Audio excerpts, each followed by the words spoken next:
High বন্ধুরা, good morning.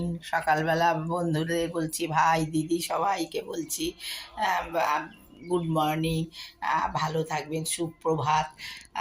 সকালবেলা কি সুন্দর দেখুন আমাদের এখানে হচ্ছে ভোরের আলোর ব্যায়াম হচ্ছে সকালবেলা ব্যায়াম হয়। বয়স্করা ব্যায়াম করে, কি ভালো লাগে দেখতে।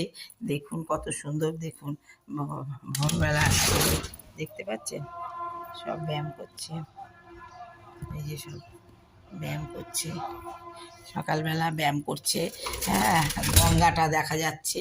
এখন তো কুয়াশায় ভর্তি, কুয়াশা আসছে বলে জানলা দরজা খুলি না। দেখুন ওই যে কুয়াশা ভর্তি, রাস্তা দিয়ে লোকজন যাচ্ছে। হ্যাঁ, সকালবেলার চোটে এই জন্য দরজাটা খুলি না। হ্যাঁ, বন্ধ করে রাখি, ঠান্ডা লেগে যাবে। গাছপালা